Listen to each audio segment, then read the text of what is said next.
அடுத்ததாக உத்திரட்டாதி நட்சத்திரம். இப்போ இந்த உத்திரட்டாதி நட்சத்திரத்தில் பிறந்தவங்களுக்கு பார்த்திங்கன்னா 2வது நட்சத்திரம் அப்படின்னா ரேவதி நட்சத்திரம். இந்த ரேவதி நட்சத்திரம் வரக்கூடிய நாட்களில் அல்லது புதன்கிழமையில் அல்லது புதன் ஓரையில் சயன கோலத்தில் இருக்கக்கூடிய பெருமாள், அதாவது ஸ்ரீரங்கநாதர். நிறைய இடங்களில் பெருமாள் சயன கோலத்தில் இருக்கிறார். ஈரோட்டில் கஸ்தூரி அரங்கநாதராக இருக்கார், ஸ்ரீரங்கத்தில் ரங்கநாதராக இருக்கார். ஒவ்வொரு இடங்கள்லையும் ஒவ்வொரு ஊர்கள்லேயும் சயன கோலத்தில் இருக்கார். நம்ம ஸ்ரீரங்கம் தான் போகணுன்னு அவசியம் கிடையாது. உங்கள் ஊரில் இருக்கக்கூடிய சயன கோல பெருமாளை வழிபாடு பண்ணிட்டு வரும்போது இந்த உத்திரட்டாதி நட்சத்திரத்தில் பிறந்தவங்களுக்கு கட்டாயம் பண வரவுகள் நிச்சயமாக நல்லாயிருக்கும். அடுத்தது மீன்.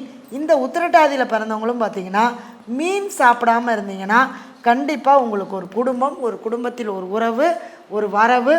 இப்போ குடும்பத்தில் ஒரு உறவு வரணுன்னா, குடும்பம் அமையணுன்னா, ஒரு கல்யாணம் ஆகலைன்னா கல்யாணம், திருமணம், குழந்தை, இந்த மாதிரியான விஷயங்களுக்கு எல்லாத்துக்குமே நீங்கள் இது எல்லாமே நம்ம யூஸ் பண்ணலாம்.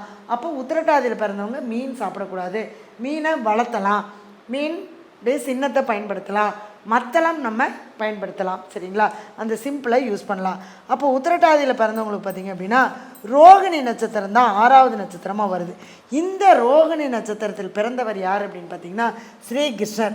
அப்போ கிருஷ்ணருடைய படத்தை வைத்து நீங்கள் வழிபாடு பண்ணிட்டு வரும்போது நீங்கள் எந்த காரியத்தை செய்தாலும் அந்த காரியம் வெற்றியடையும். அடுத்தது ரோகிணி நட்சத்திரத்திற்கு உண்டான சிம்பிள் அப்படின்னு பார்த்திங்கன்னா தேர்.